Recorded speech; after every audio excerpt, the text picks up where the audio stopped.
Welcome to another episode of LeFilmNation. We talk about filming news, cameras, gear, and the newest trends in the filming industry. Also, coming up later, our 5-part series about video production where you will learn everything you need to know to build a successful career in videography. From client briefing to post-production and closing more clients. Sounds interesting? Stay tuned for more.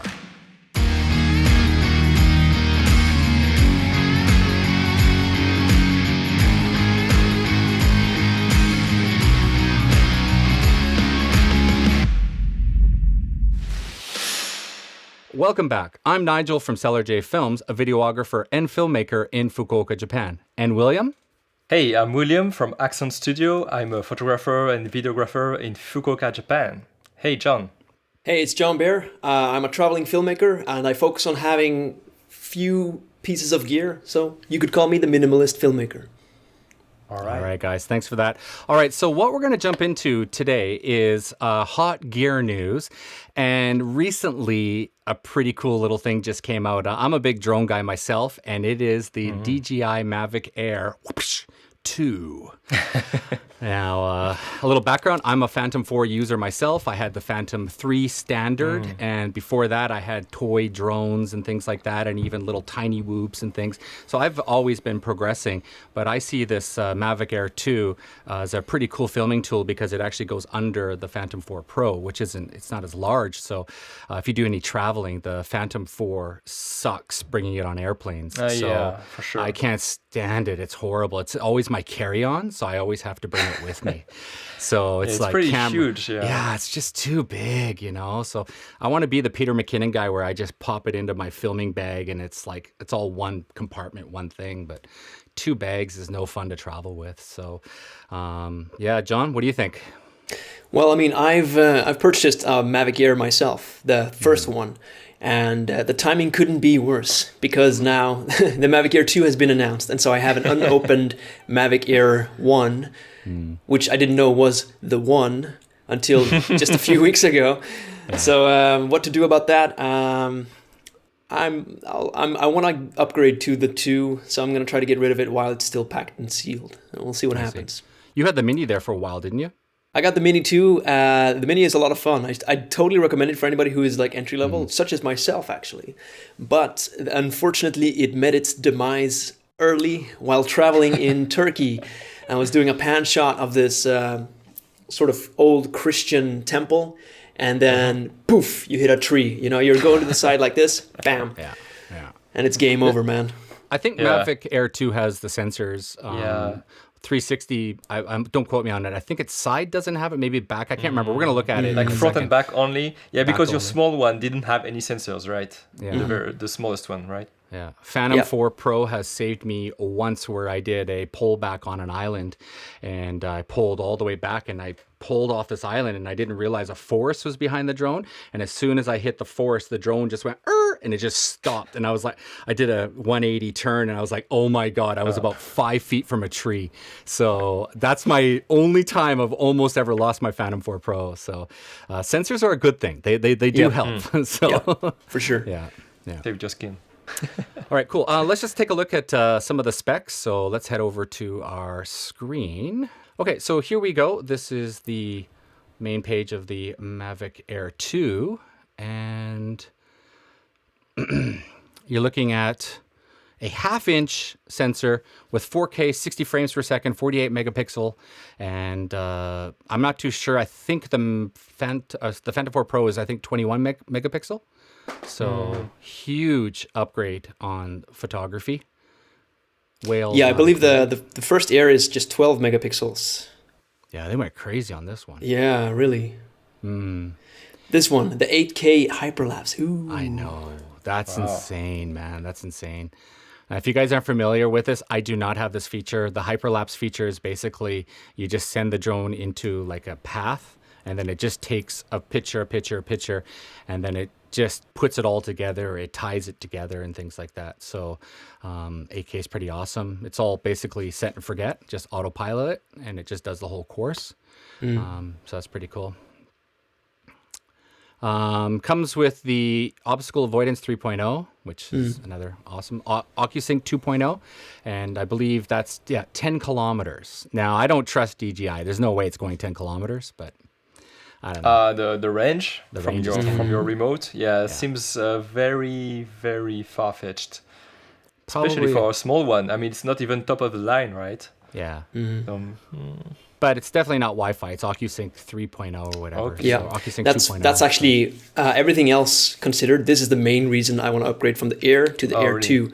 Just having that assurance, because you can fly it around and the signal gets wobbly. That's like when your heart drops. You don't want that situation.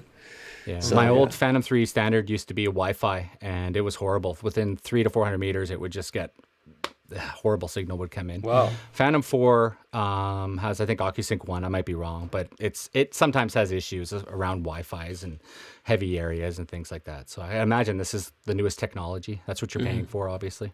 Yeah. And so the Mavic Air that you have, John, it doesn't do the foldy thing, right? It folds, it folds just differently. So you notice how the back legs, they fold like down like this. Yeah. Yeah, so the way of folding is very similar to the Mavic Mini. Like looking at this, if I just took a quick glance, I would think it's the Mavic Mini. It's very similar.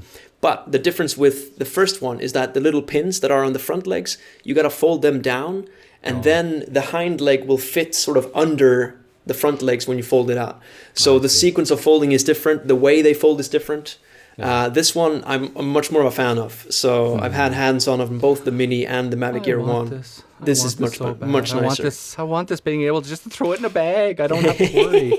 Also, another reason I would love to upgrade is because the old app is not really as good as the Mavic Mini app, I believe. So having tried out the Mavic Mini app, I just really enjoy the interface much more. Okay. So that's another sort of reason to upgrade for me.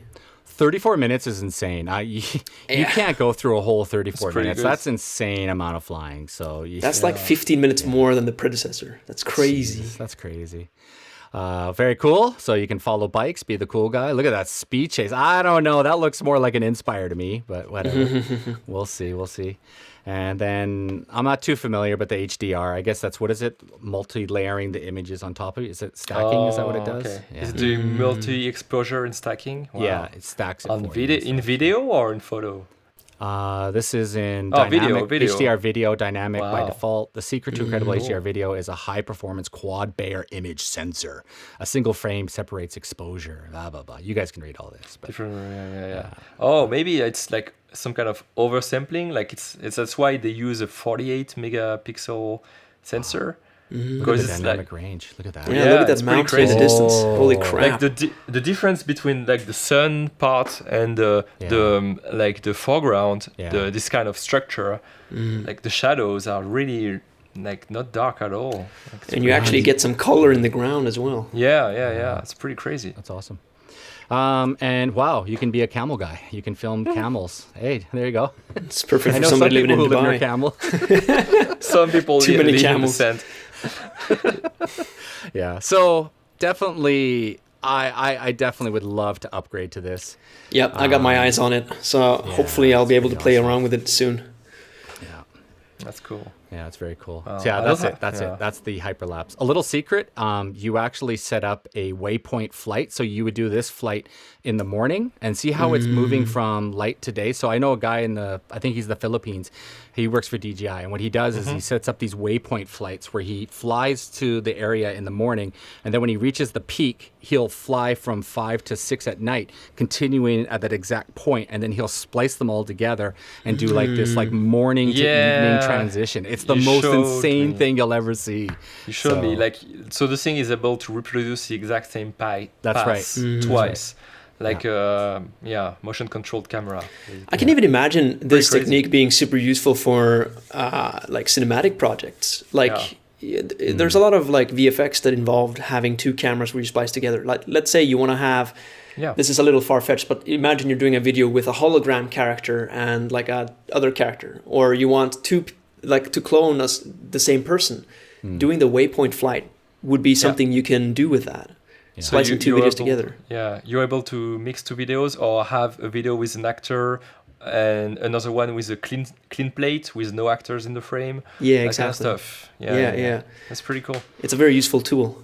I don't know how precise it must be. Well, he's using GPS, so it's only off by like a meter. So in landscape it's okay, but for filming people, I'm not sure it's precise enough. Yeah, we'll see. Smaller scales. Maybe that's something I can test once I get my hands on it.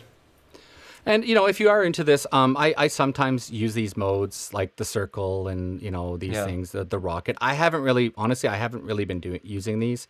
But if you are new to the game, it's good. But I would always recommend just being a manual flyer. But this boomerang shot, that's insane, man. So it's just basically keeps rotating round and round you.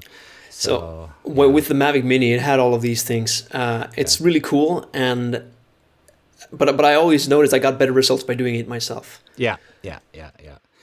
Honestly, learn with toys first, man. Get yourself those little tiny whoops and those little toys and just move on to that. Yeah. So, that's the best thing to do. And I think that's about it. And I think at this point, it's whether or not you want to drop about $1,000 on this. The package is around $1,300.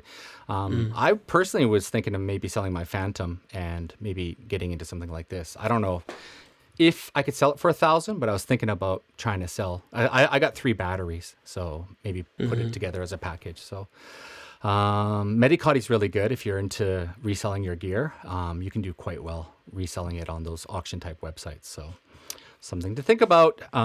Reselling your gear is really good. So it comes with NDs when you buy the Fly More combo. That's actually pretty badass. Yeah. Nice. Yeah. NDs are awesome, man.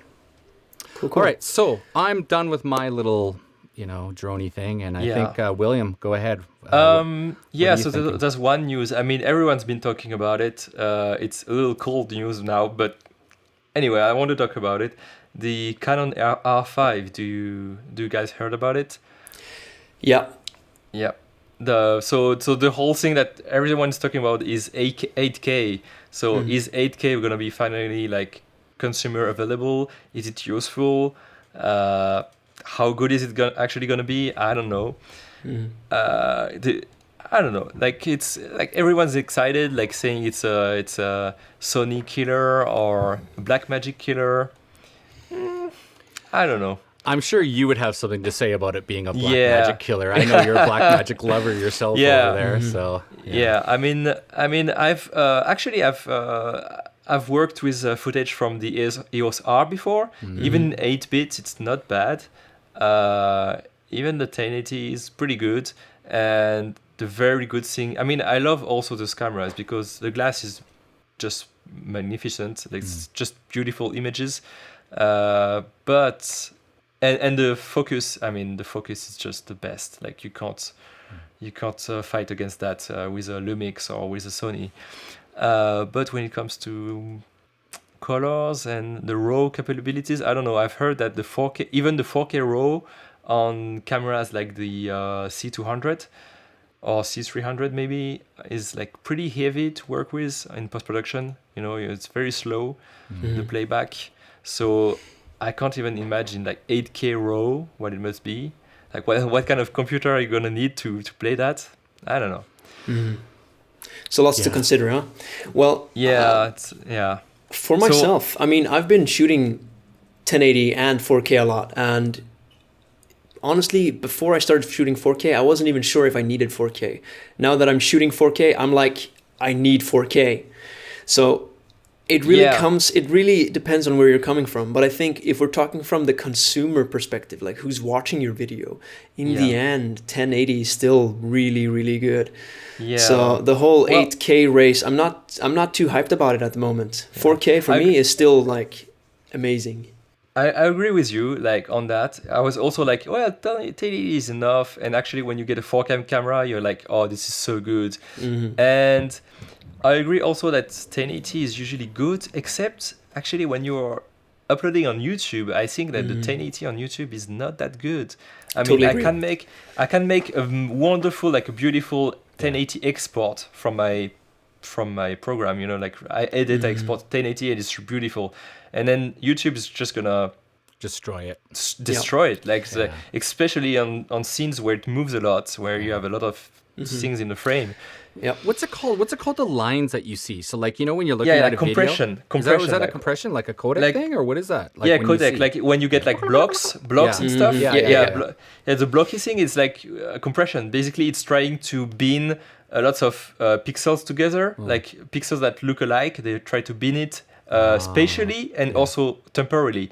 So if pixels are similar in time or in place, they try to bin them together and bring down the bitrate, basically. So most of the time, so right now I've just gotten into the habit of, even if I shoot in 1080, even if I edit in 1080, I'm just going to export in 4K, upscale in 4K, and then upload that 4K to YouTube, because the 4K version is going to be better than the 1080 on YouTube. So you can't tell the difference. Honestly, it's very hard to see the difference. On my computer, it's really hard to see the difference. But on YouTube, like when you go to 1080, from 1080 to 4K, I mean, it's just very different. And 8K also makes a difference. It's just about not about the resolution, but more about the bitrate that YouTube is gonna allow the video to be at. Just a quick little thing. What I started doing is, when I make my movies, I'm just doing 1080p, even if it's 4K or whatever. I'm just doing a 1080p movie, and when I get to the very end, I just go to modify. And this is in Final Cut, and I just change it to 4K. And I just walk away from the computer. Takes 15 minutes for the computer to do its thing. I come back and I got a 4K movie. So that's just a little tip. Is if you're going to do that 1080 4K thing, don't edit 4K. Just edit 1080, and then when you come back, you have a 4K movie ready for you. Using Premiere Pro, I do similar like that, I guess. I use proxies. So every time I sit down to edit, I just turn all my 4K files into proxies, and then I start editing. Easy as that. So if we go over the specs a little bit, can you see my screen now, guys? Yeah, it's awesome. Yeah, so if we see the specs, I mean, like, so you only have, when you shoot 8K, it's only RAW, or rather, when you want to shoot RAW, it's only in 8K. You can't shoot 4K RAW, and it's only 30 FPS. You can also shoot in H.265 apparently for 8K and 4K. 4K goes to 120. That's That is pretty good. 4K I mean, video capture up to 4K, 120 frames. 120, 422, 10-bit. That is really sweet. 265. Yeah, that's the codec. 265. 265. All my movies I render now are in 265. Yeah. So I'm using ProRes as the master file, and then I take it to compressor, and I make a 265 file, and it goes from 42 gigs to around about a gig and a half. I think it's perfect for file transfer to your customers and uploading on Facebook and YouTube. So you guys know I've been doing it. So. I think it's good for you to make your master and to upload it and keep the size down on your storage. Yeah. But for editing, it's really heavy. Like, is it? Because it's super compressed. So when you edit, your CPU is gonna have to uncompress it to playback. So H.265, you might have 4K H.265. You might have to make proxies to edit, depending on your computer. Sure. Yeah, so something to keep in mind here. Anyway, I mean, I still, like, I'm not gonna lie, I still want to see footage from that camera. Yeah. And I don't know how much it's gonna sell for. People are saying maybe $3,500. Honestly, I would be really surprised if it's that cheap for that kind of camera. It's not cheap, but for that kind of camera, I think the reason why you're getting into bed with Canon is, if you scroll down, William, scroll down. Yeah. I think it's about the fourth bullet point, maybe third. That's the second. Sorry, my bad. It's the dual pixel pixel autofocus. That's dual why pixel, you're a little bit up there, William. It's up. It's under the 8K bullet points in that area. Yeah, and it's got the dual pixel autofocus is available in all video modes at all resolutions and frame rates. And if I'm going from Lumix to Canon, that's what I'm going for. It's that damn dual pixel autofocus. Same thing. Yeah. Same thing. The only reason I would go for Canon is the dual pixel. Yeah. And glass is really good too, but I mean, you can get good glass on a lot of cameras. But yeah, and on contrary to the previous one, to the EOS R, I think the EOS R had some limitations for the dual pixel AF. It didn't work in every situation. This one apparently works in every frame rate, every resolution. That would be pretty sweet. Yeah. Anyway, cool. But I mean, for people who like who are more about color accuracy and raw editing and stuff like this, and less about resolution, might be a good time to look at Blackmagic again, because the 6K actually dropped to $2,000 now. That's super cheap. Yeah, that's amazing. Weird. Yeah. We know that editing in BRAW is... What's up? Editing in BRAW is it's a dream, isn't it? I mean, since I started like last year, I mean, I can't really go back. Like my GH5 is just basically like collecting dust right now. I hate you. Actually, my GH5 is becoming my webcam right now. It's right here. I'm feeling myself with it. But since I started using B-roll, I mean, it's crazy what you can do with the colors in post and the color temperature and the ISO. It's just crazy. Anyway, we're going to talk about that maybe in a future video, actually. But like the post-production. A little thing there about the Blackmagic. You talked about the price decrease. That's crazy, man. Yeah, I have special plugins that tell me all the secrets and stuff. So, so if you look at here, very interesting. Amazon was actually, they had it in stock. So Amazon used to be, their Prime service, whatever. And then if you look here, about a month ago, Amazon got out of the game around April. So they bumped out, and then the price was $2,500. And then for some reason, the third-party sellers came in and dropped the price to $2,000. So that's the new price. That's the new official price. That's the official for the price. $1991.01. One seller has it, it's supposed to be 2,000 or something like that, or close to 2,000. As of today, it used to be officially $24.95. And now it's 2,000. If you look at the beginning and when it first came out, it was $4,500. It was $5,000, and then eventually Amazon. That's a normal price, $24.95. Yeah. So anyone's interested, this is Keepa, and you just install it on your Amazon, and it tells you all the prices. I love that you taught me that. It's so good. Yeah, this really plugin. So can you say again? Keepa. It's called Keepa. Yeah. Okay, just search that. On your search plugins. Keepa, guys. Search Keepa and go to your Google Chrome Keepa. Install it. Never accept the prices you see on Amazon. Right now, there's a lot of price gouging going on. So get the Keepa. Then you can see the previous prices, and don't fall for webcams that are $120. Yeah, when they used to be 60. Yeah, they used to be $60, and now they're $120. And also, you can set up price alerts. So say you wanted that Blackmagic, it was $2,500. You could set up a price alert that will go into your email, and it'll tell you when it goes back to $2,000. You get an email. Actually, I've never used that before. I should do that. Thanks. It's called retail arbitrage.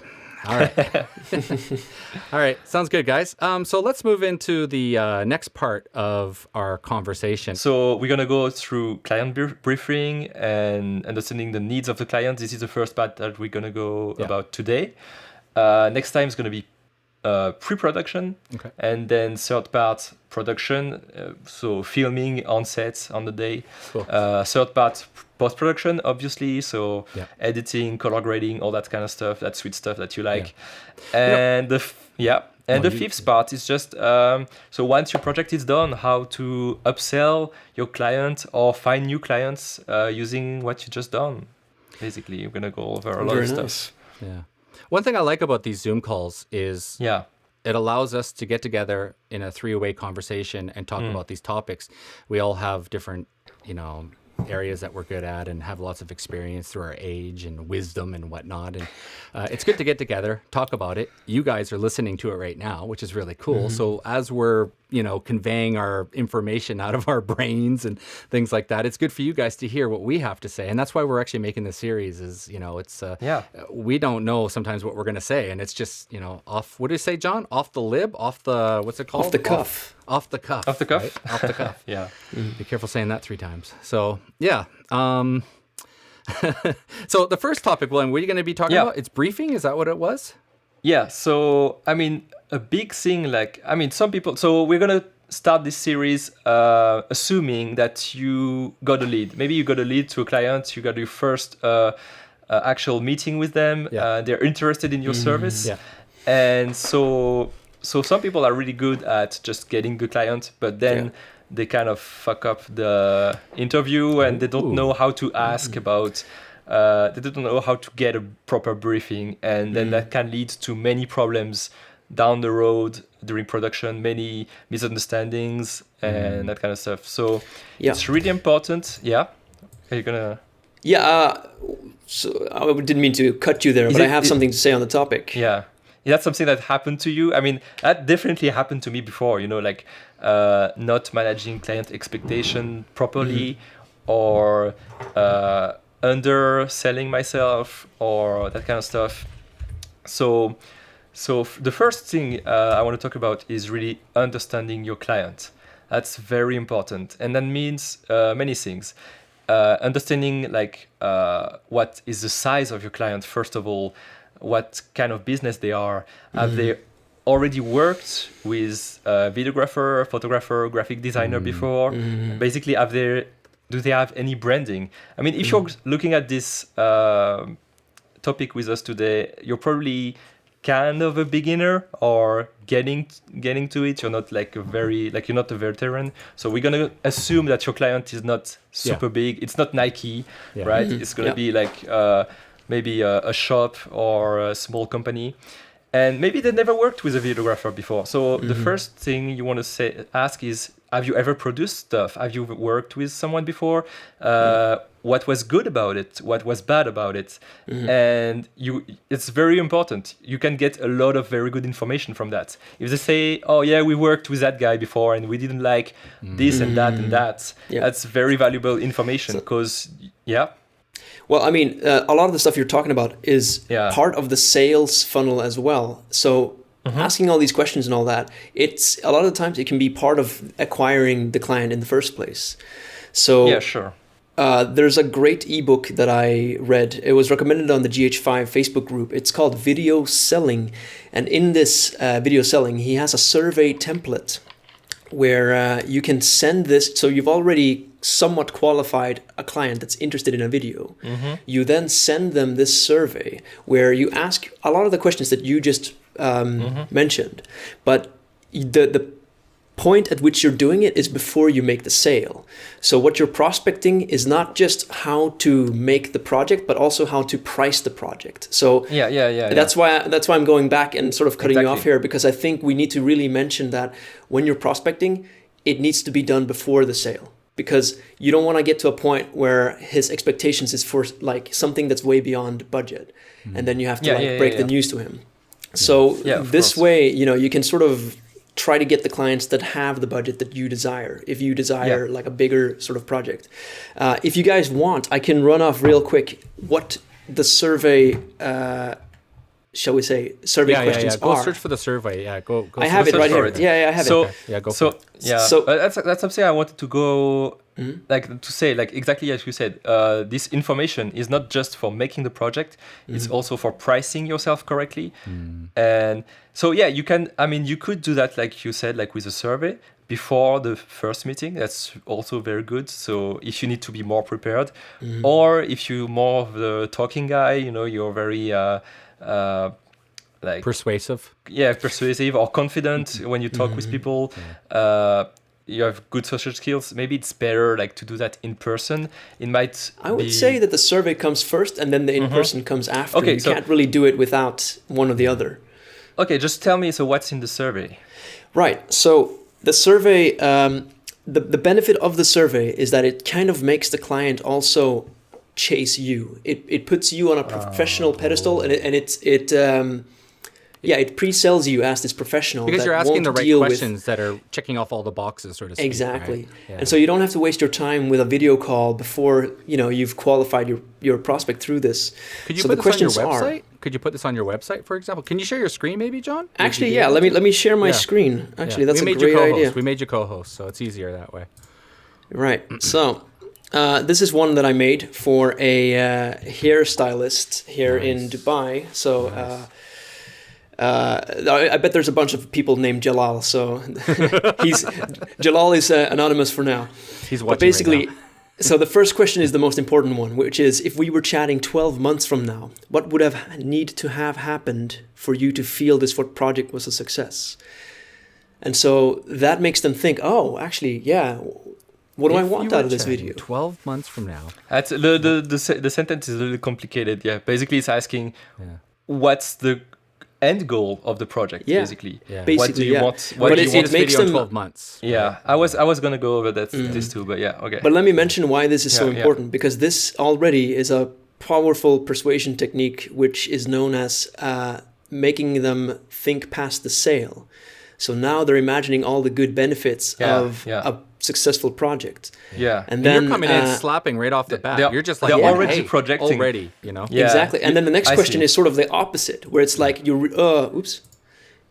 where you're reeling back the expectations. So what do you think is holding you back from experiencing success with video right now? So now they have to sort of reel off a little like, I don't have the right equipment. I haven't found the proper guy to do it yet. All these things that might be holding them back. The next one here is basically yes or no. Have you had experience doing this before? Yeah.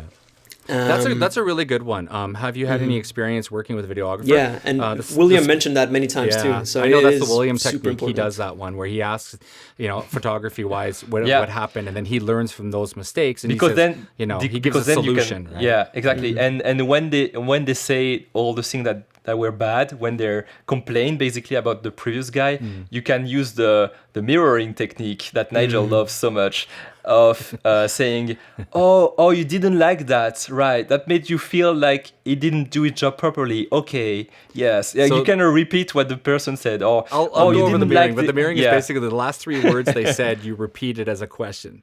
So if they had a bad experience with blah, blah, blah, blah, you just ask a question based on that, and then you can get more information. And by the end of it, you've already you've already got all those answers that you need from them, and then now you can give them all the solutions. So it's called the mirroring technique. They basically. feel listened to, and they feel like you understand them, and they feel like empathy from you.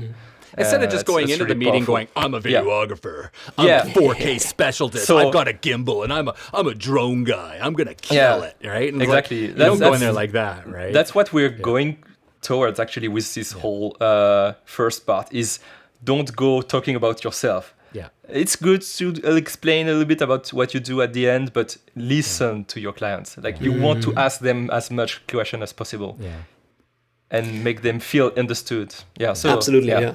Yeah, continue on, So John. the part that you're talking about, that comes in the call after you've qualified them with the survey. If you decide to go the route that I'm sort of a proponent of.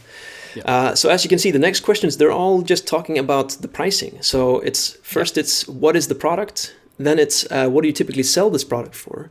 And then how many are you selling each month? And then how much repeat business do you get? And here's more important. What is the average value of a new customer to your business over 12 months? So you can take the answer of the last question and then base your pricing kind of on that. And you can promise them like, hey, with a video like this, it's going to be seen by X amount of people. And if even just 2 or 3 people click through the link, you're in business. So how much sales do you need to basically repay the video you paid me for? Exactly. And then this question actually, I mean, this one makes their mind run wild. They imagine really high numbers. And so when you pitch your video price, it might be very perceived as being high if you just told them off the bat. But after this question, they're going to feel that it's a very fair price. Yeah. So that's at least the point that this video selling ebook was making, and it's totally convinced me, and this questionnaire has worked for me. Where did you get that from? Is there some way our viewers could get something like that, or is that just like your own template, or did you made it yourself, right? I made myself this one here, but it's based off of the template that's offered in the ebook. Okay. So the ebook, I think it's just called Video Selling Techniques, literally, but we'll put a link in the description, I guess. John, those were really good points, man. That was awesome. Can I share my screen? I want to show you guys a couple of things that we were talking about. And one of them was this black swan technique. And again, it's all there for you guys if you need it. It's basically the mirroring. So it teaches you mirroring and labeling and all sorts of different things. So if you found that interesting, you might want to pick up this class. This masterclass, right? Yeah. Exactly. So you said it's it's the negotiator, right? A Yeah. terrorist FBI, negotiator. terrorist FBI. negotiator. Exactly. Yeah. And the survey itself is never going to close the client, so you always have to do the phone call afterwards. That's how the survey works. So my only well, I guess it depends on the market, but my only concern with a survey like this is have you ever had any case where it's scared off a client, like, you know, to have all these questions being thrown at them like right away, or not? I can imagine some clients can be put off by it. Yeah, so I sent it once to this guy that he's selling like herbal teas from Amsterdam, and he lives here in near where I am, and he procrastinated answering it for a long time. And like I met him in person first, and we talked about the idea of working together.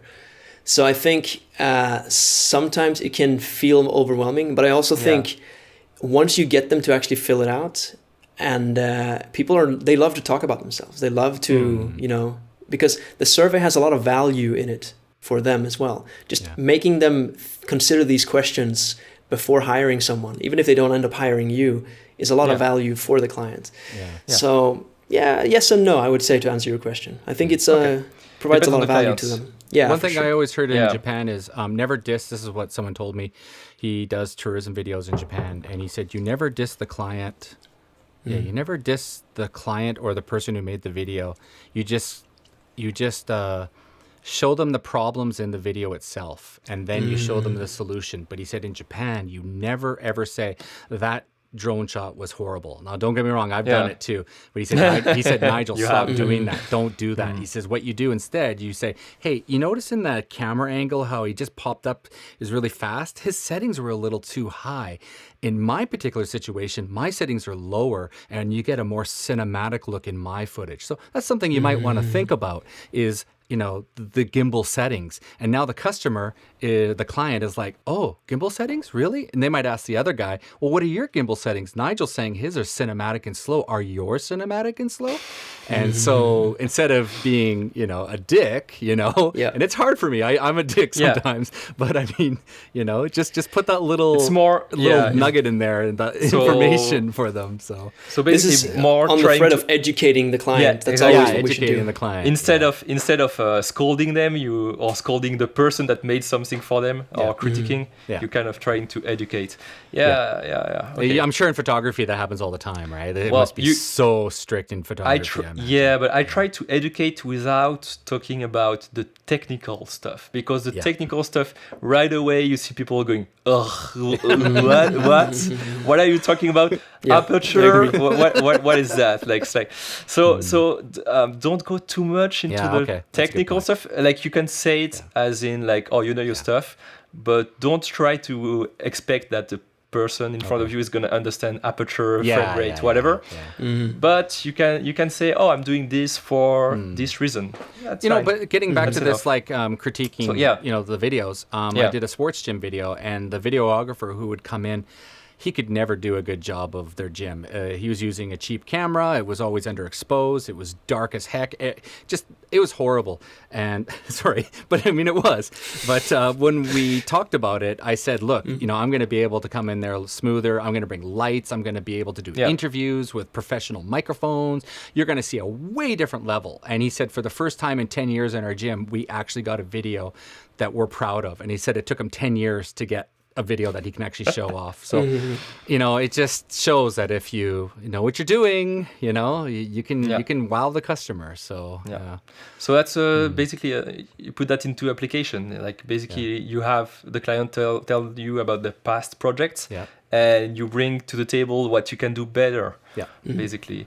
So that's one thing. That's the first thing I think that's very important to ask that. Then trying to kind of figure out the size of your client. So I think the questions that you have in your survey, John, are really good about what are your typical customer. So you want how much do they pay for your products?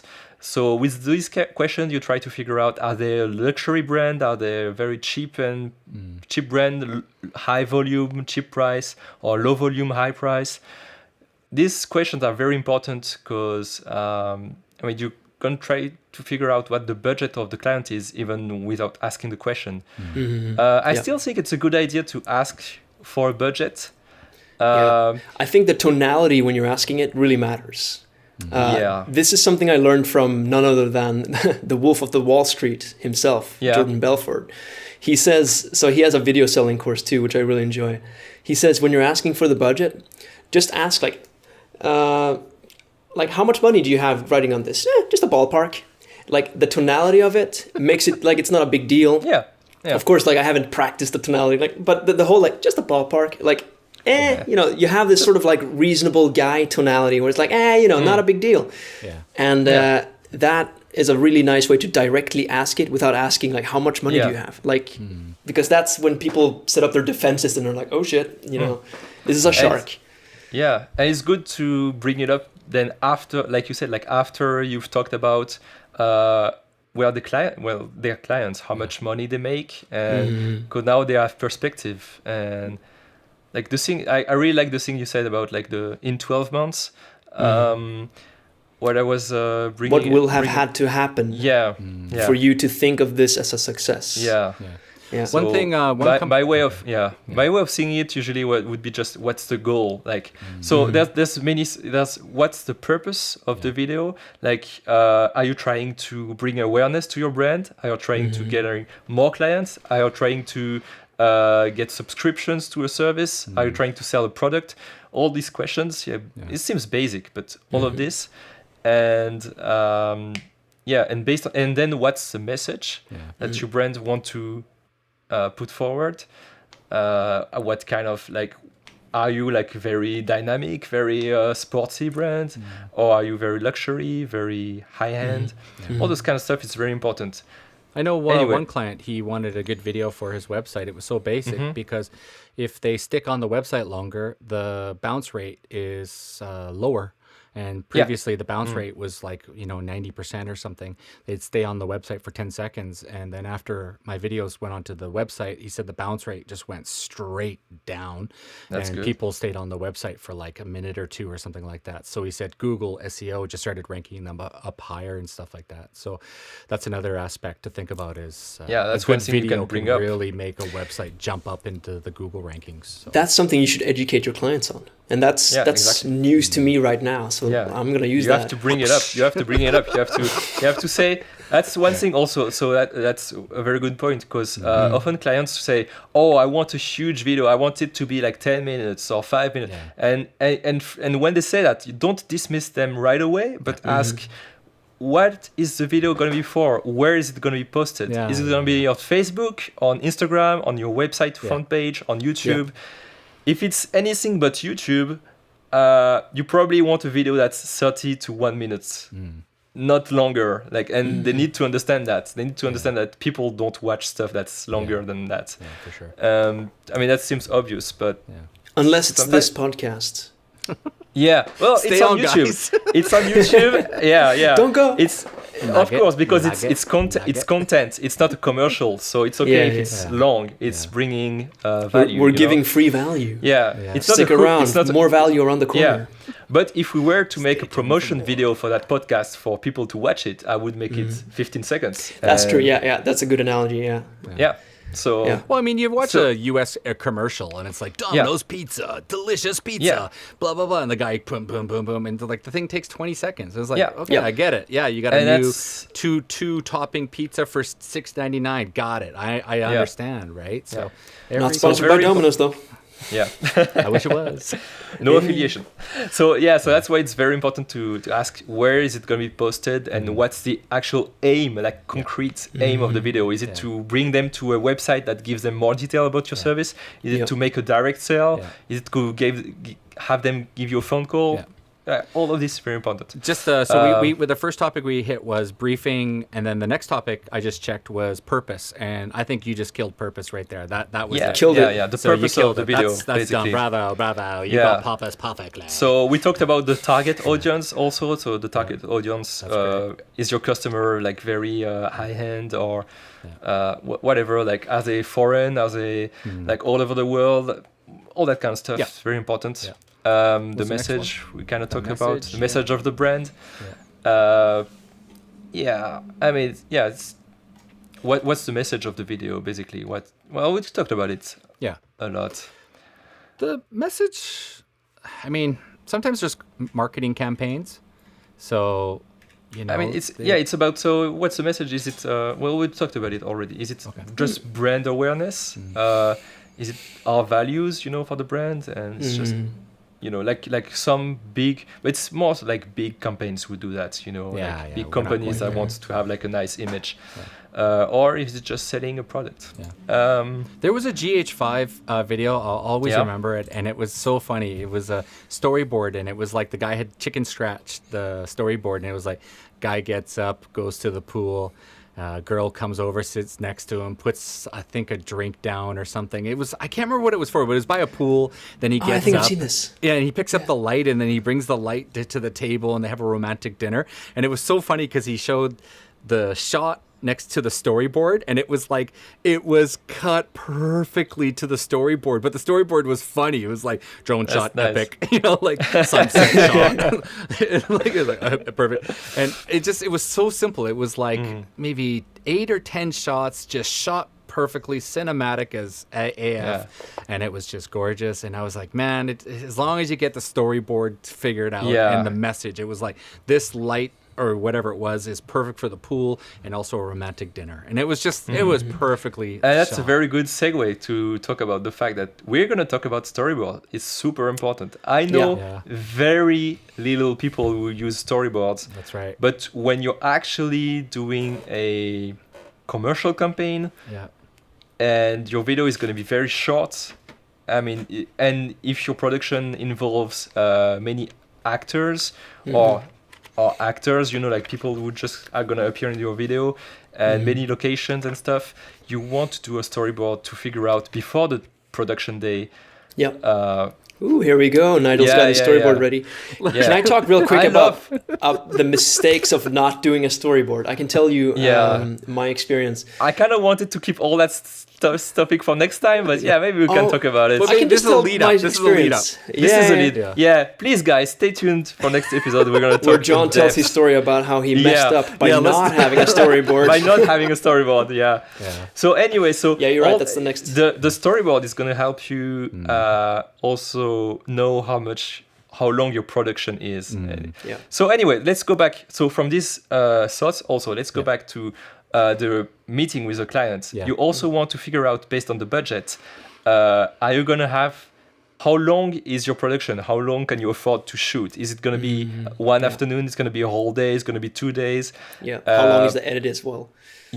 And all long, how much gonna you edit? Are you gonna include motion design, graphic, text, and all that kind of stuff? So all this you have to price in, and that's a good way to actually have leeway in the budget.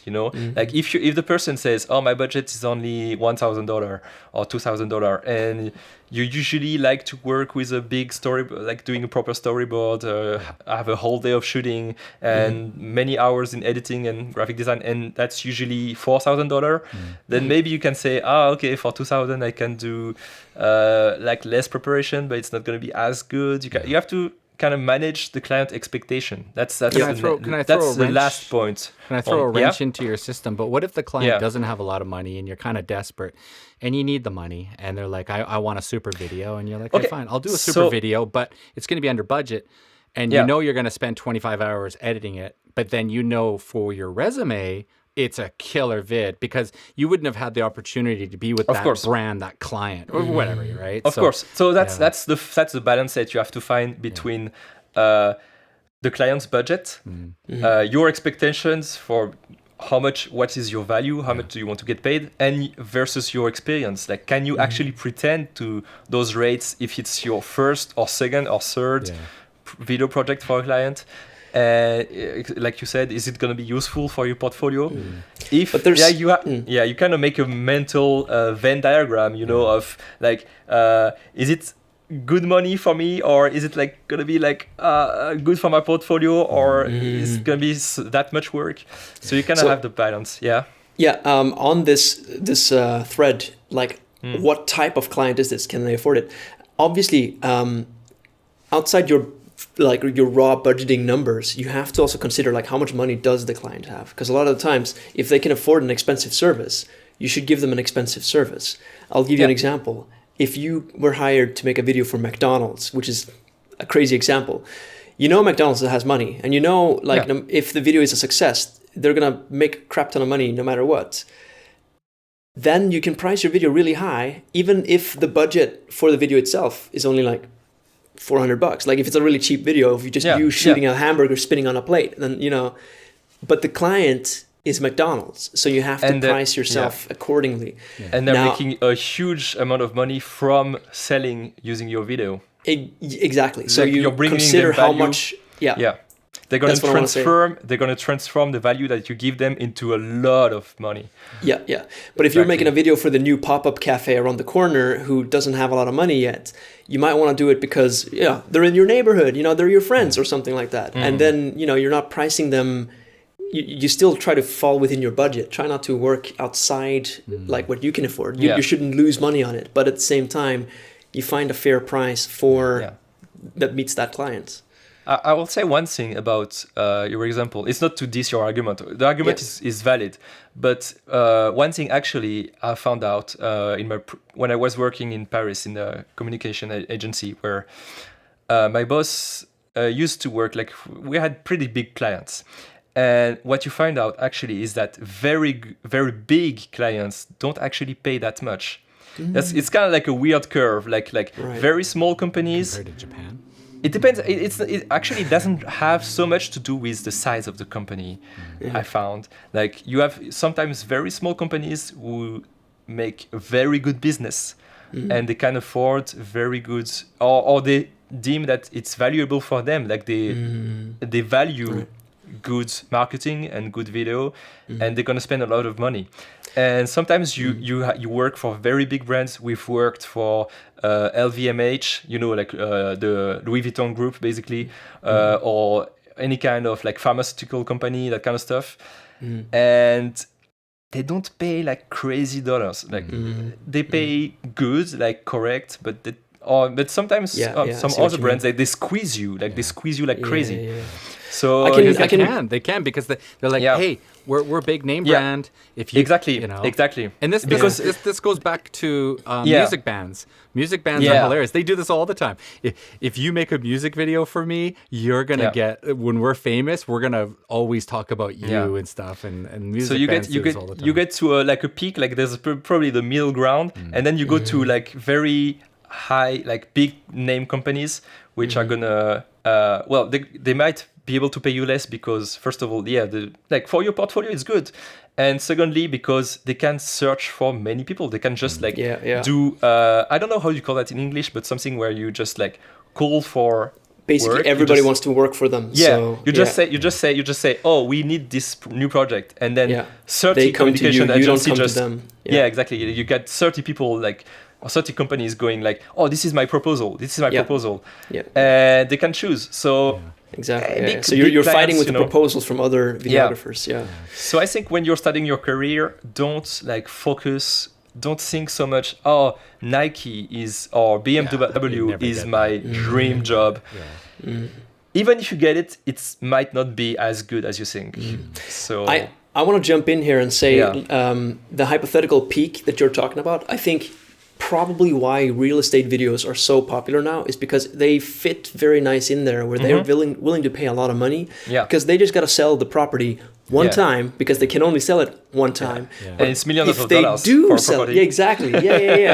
So like you can easily come in there and make like $100,000 video for them and they'll be happy. If it's a good quality video and it keeps people invested in this property, then I've been noticing in Vancouver, the real estate agents are doing these sort of like lifestyle vloggy, this is who I am. I'm Nigel. I'm a real estate agent. I'm having a coffee, and I'm going to the gym, and then he's like in his car. He comes out and he puts the thing down, and come on, let's go take a look at this house. And it was like the weirdest thing. It was like I think that's genius.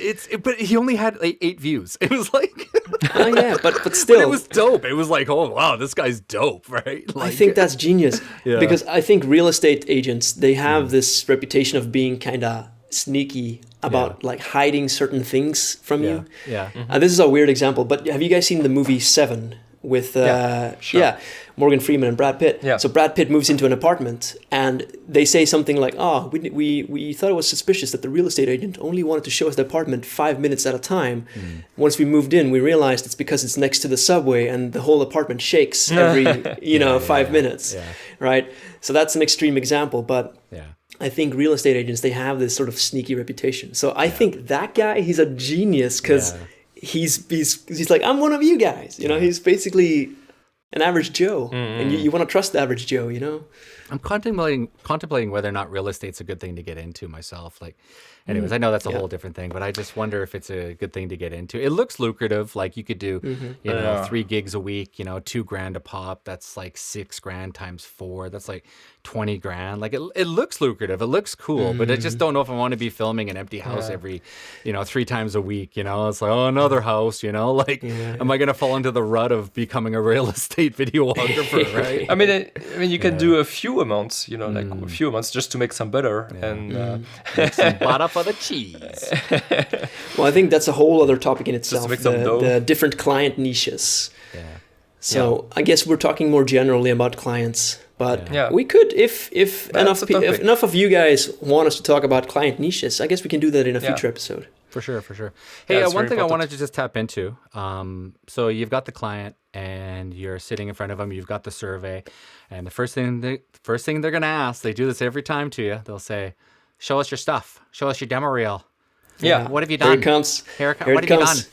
What have you done?" Go on, Nigel. All right. Show us your stuff. Yeah. No. But it's all about being organized, right? And so I found this company called Visual CV, and all you do is you just go make a free template, and then you make your little template, and you can move it all around. It's all drag and drop, and you can add your YouTube videos. What I did is I just put on a drone pilot, got my phone number. Hey, give me a call if you need a job. And I throw in education and some of my skills, and all my videos I've been doing for 2 years. I just tweak, get rid of the old ones, put in the new ones. Yes, I put some booby girls here because I know booby girls are good, and another one over here. But the point that I'm making is that now the client can see this. Now I had about a month ago, we went to a studio here actually, and they're looking for a tourism job. And he said, "Well, I want to see what you got." And I sent him a link to this. And so the link looks like this. And I sent it to him, and both the director and the producer opened up their iPads and whatever they were on, and they just started banging out videos. Now, I don't believe in creating a demo reel for everything I've ever done. I like saying, well, look, I've done tourism. I've done some, I've done some gym videos. I've done a tango video with William, by the way. He was the director of lighting, creative director over there. And I did a, other one over here. These are some edits and some filming for, Is It a Salsa? It's a salsa event on an island. I did a wedding. It was my first ever wedding, and I put that on there. I would never want to do weddings again, but the point is I've done a wedding. So if somebody says to me, "Hey, Nigel, we're interested. We're going to give you $1 million. Can you do a wedding?" Of course, I'm going to do it. But I mean, the thing is that's what it would take to get you to do a new wedding. Minimum, I need both you guys with me, because doing it with a GH5 and a GH5S with a gimbal and a tripod and a handheld and trying to get the kiss shots all by just yourself alone is difficult. Oh, it's no fun. I don't want to go there. And then this was another thing, and this is more videos, and you get my point. But automatically, if I just tap, hopefully it's not so bad. If you just tap here, look at that. The client, no matter what device they're opening up, can see. Okay, you did a sports gym video. There it is, right? So build up your resume, put it on here, and boom, bada, bing, you've got an awesome platform that you can just pull out your iPhone, send a quick little, you can even download a PDF, right? Yeah. And send this PDF with links inside it. How cool is that? So that's what I wanted to throw at you guys. So that's one thing I wanted to ask you also. Yeah. We'll go over more detail about that in the fifth part is about the portfolio building and getting new clients. But so would you use that actually to target specifically one client and edit it every time. You know, like, oh, this client is about gym, so I'm just gonna put my gym stuff. You know, like. I have something to say on this. This maybe is more fitting for the fifth part, I guess. But I read a book on branding, one of these like cheap Kindle books that you can buy. But it was very interesting and a lot of golden nuggets there. And the guy, his niche was, believe it or not, wedding photography for people with tattoos and piercings. Like incredibly specific. But here's the golden nugget from the whole book. In his experience, if you are really good in one niche, two things are going to happen. One, people who are looking for that exact thing, they're only going to find you. And then second of all, once they know you're good at this one thing, people just automatically assume you can also do all these other things. So he's getting jobs for doing pet photography, baby photography, you name it, because he's known as being just good in general. So I think there's something to be said about picking a very specific niche in this sort of like video photography. Personally, I don't like my portfolio 100%. I don't like that I've done, so many different various things. I've had to do this because it took me 2 years to do this, and I can't focus on one thing. But the next phase of my videography life, I want to do 3 areas. I want to do events, I want to do corporate branding, and like gyms and things like that. So I kind of want to focus on those areas. I don't want to be doing weddings. I just don't want to get into that. I don't want to be the wedding guy. So for me, I want to focus on those 3 areas, and I believe that's where I'm going to excel in that area, because it's taken me years to figure out where I'm going to be good at. So I think that's what you have to do, is focus on a niche that you're good at. So. Well, we'll hit about those topics. We'll hit on these topics again, I think, in the last part. We can't seem to shut up. It's like we get on to the this topic. But it's all intertwined, isn't it? Yeah, it is. That's why it's difficult to just stay on one thing only. But so I guess we should start by advertising the next part. What are we gonna cover in the next part? So let's wrap up. So the next part is gonna be in next episode. We're gonna talk about the pre-production. So that's gonna include everything like we said about the storyboarding and preparing your gear, locations, how much time do you need, budget and expenses. My story about how I failed by not having a storyboard. That's a good one. For sure. Sounds great. Like managing all those things to be ready as much as possible for the big day of the shoot and not having to stress so much during the shoot. Yep, that's great. I think we're going to talk about that. All right, guys. So that's it. So I think it's time for us to finish up this podcast video. If you guys enjoyed the video, please leave your comments down below. We'll do our best to get back to you. John, got any final things to say? No, I just thank you for listening. We really appreciate it. And, we get as much value from doing this as you guys get from listening. We're just brainstorming a lot and, having discussions. So thanks for giving us the opportunity to make these videos. Awesome. All right, guys, thanks for watching. And as usual, peace. Peace.